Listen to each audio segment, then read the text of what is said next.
Hello everyone.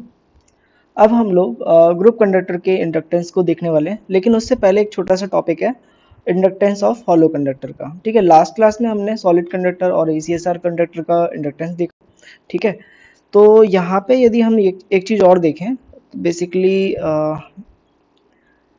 मैं यहाँ पे थोड़ा सा एक टॉपिक समझाना चाह रहा हूँ। जो फ्लक्स यहाँ पे है, लिंकेज है ना, एक छोटा सा ग्राफ यहाँ बना लेते हैं। ये हेनरी पर मीटर है, ये मिली हेनरी पर किलोमीटर। ठीक है, तो यहाँ पे यदि मैं एक चीज़ और देखूं, बेसिकली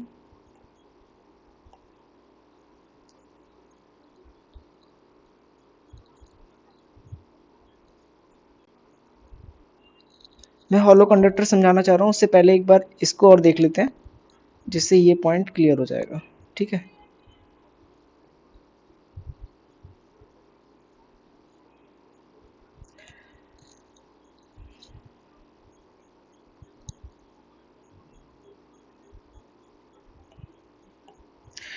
तो यहाँ पे मैं देखूं कि ये पहला हमारा कंडक्टर है, दूसरा, तीसरा, चौथा, पांचवा, छठा, सातवां, आठवां। ठीक है, ऐसे कोई नंबर लिख सकते हैं हम लोग। ठीक है, तो यहाँ पे मैं ये देखूं कि इस जगह पे जो हमारा फ्लक्स लिंकेज हो रहा है, इस पॉइंट पे, ठीक है, तो यहाँ पे मैं कुछ एज्यूम सेंटर की ओर हम मान के चल रहे हैं कि जीरो होगा। ठीक है, सेंटर पे तो एक कट मैं यहाँ लगाता हूँ। यहाँ पे मैं लेमडा 1 फ्लक्स लिंकेज एज्यूम कर रहा हूँ। ठीक है, अब जब मैं इस वाले लेयर पे आऊँगा, ठीक है, तो यहाँ से फ्लक्स लिंकेज बढ़ जाएगा, इधर आ जाएगा। ठीक है, लीनियरली प्रोपोर्शनल हो रहा है यहाँ पे, और फिर यहाँ पे आएंगे तो और बढ़ जाएगा। मतलब सरफेस की ओर हम जैसे जैसे बढ़ते जा रहे हैं, वहाँ पे हमारा फ्लक्स लिंकेज ज़्यादा हो रहा है, और करंट बेसिकली सरफेस पे ज़्यादा होता है, इसलिए करंट भी इंक्रीज होता जाएगा। तो ये जो यहाँ पे जो एक्स एक्सिस है यहाँ पे, ठीक है, इसे मैं करंट से डिनोट कर रहा हूँ। तो बेसिकली होगा क्या कि ये इस तरीके का लीनियर ग्राफ हमारा बनने वाला है। ठीक है, लेमडा 1, इसे लेमडा 2 और लेमडा 3 ऐसे नाम दे सकते हैं। ठीक है, तो जो एल इंटरनल हमारा आना है, वो बेसिकली मैंने लिखाया था स्टार्टिंग में, L internal is equal to D lambda by D I, basically constant. तो यहाँ पे हम देख भी सकते हैं ये चीज,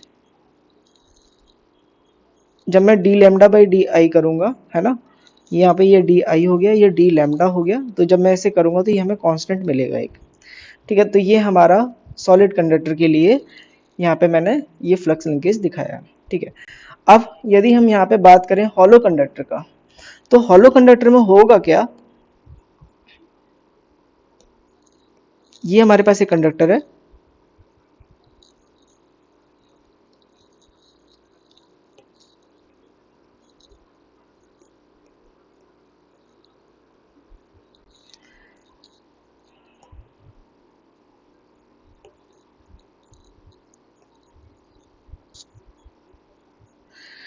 तो देखो यहाँ पे इंटरनल, मतलब ये तो पूरा खाली है, क्योंकि बेसिकली हॉलो कंडक्टर है ना, तो यहाँ पे फ्लक्स लिंकेज तो नहीं होना, बस यहाँ पे होना है ना।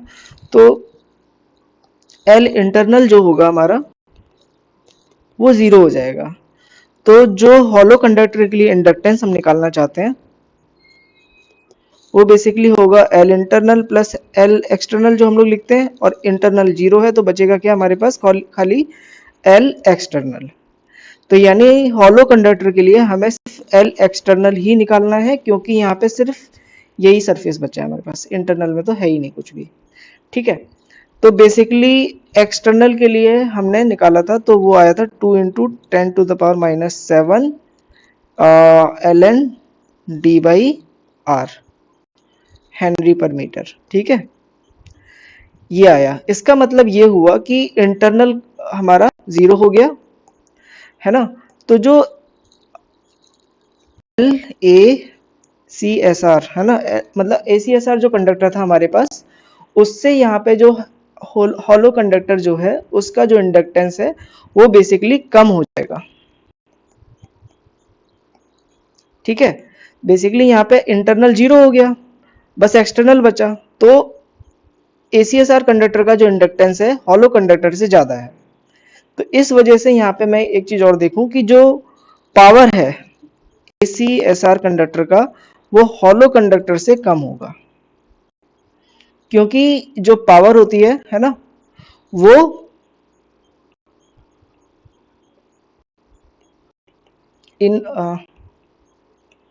इनवर्सली प्रोपोर्शनल टू 1 मतलब L, यानी यहाँ पे आएगा 1/L। इसका मतलब ये है कि इंडक्टेंस यदि हमारा कम हुआ तो होगा क्या, पावर इंक्रीज हो जाएगी। तो इसीलिए मैं यहाँ पे लिख रहा हूँ कि जो हॉलो कंडक्टर है उसकी पावर तो इंक्रीज हो गई लेकिन इंडक्टेंस यहाँ पे कम है। एक चीज और नोट करने वाली बात है कि जो हॉलो कंडक्टर होता है यहाँ पे खाली आउटर में ही होगा, बीच में से हॉलो है, तो बेसिकली इसका जो मैकेनिकल स्ट्रेंथ है वो बेसिकली बहुत कम हो जाएगा। तो कम होने की वजह से हम इसे ट्रांसमिशन लाइन में यूज नहीं कर सकते। तो यही रीजन है बेसिकली, या तो हम इसको कर सकते हैं क्योंकि यहाँ पे इंटरनल जो इंडक्टेंस है वो कम होगा, जीरो होगा, और सिर्फ एक्सटर्नल है, इसकी वजह से यहाँ पे हमारी पावर काफ़ी इंप्रूव होगी। लेकिन इसे हम लोग ट्रांसमिशन में इसलिए यूज नहीं करेंगे क्योंकि ये हॉलो है और इसका मैकेनिकल स्ट्रेंथ काफ़ी बेकार है ना, मतलब होगा ही नहीं इसका यूज। ठीक है, तो इसमें बस इतना ही पॉइंट था, है ना। तो इसे मैं लिख देता हूँ एक चीज़, क्योंकि mechanical strength is not good, ठीक है, बट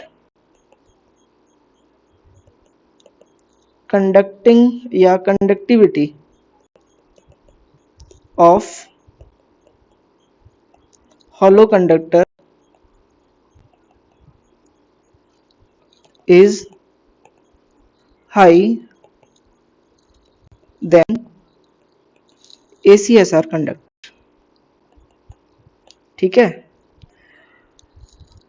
इसलिए हम लोग यहाँ पे बेसिकली स्ट्रेंथ हमारा, और दूसरा एक चीज़ और जो हम लोग अभी बोल रहे थे कि जो पावर है बेसिकली इंप्रूव तो हो गई, तो हम लोग देखते हैं कि इसे ग्राउंडिंग में जहाँ तक है यूज़ करते हैं इसको, ताकि वहाँ पे कंडक्टिविटी हाई हो, तो हॉलो कंडक्टर वहाँ पे यूज़ करते हैं। आप लोग देख सकते हैं जब ग्राउंडिंग वाला टॉपिक होगा तो वहाँ पे देख सकते हो, है ना। तो इसलिए मैं एक चीज़ और लिख देता हूँ, जो कि mechanical strength is not good, इसलिए not used in transmission line. Mechanical strength इसकी अच्छी नहीं है, इसलिए हम लोग इसे ट्रांसमिशन लाइन में यूज़ नहीं करते। तो ये जो इसमें एक फॉर्मूला था वो भी आप लोग नोट कर सकते हो, 1/L। और यहाँ पे पावर जो है इस इंटरनल इंडक्टेंस कम होने की वजह से इसकी पावर इंक्रीज हो जाती है, बेसिकली इंप्रूव हो जाती है ना। देख सकते हैं यहाँ पे इस फॉर्मूले से। तो फाइनली एक फॉर्मूला जो मैंने कैलकुलेट किया, L hollow is equal to कितना है हमारे पास, L एक्सटर्नल के बराबर, जो कि है 2 into 10⁻⁷ Ln d/r Henry per metre. तो ये एक पॉइंट और जो कि नोट करना था, नोट कर सकते हो, ठीक है। तो ये था हमारा हॉलो कंडक्टर। अब हम लोग नेक्स्ट बंडल कंडक्टर को डिस्कस करेंगे, ठीक है।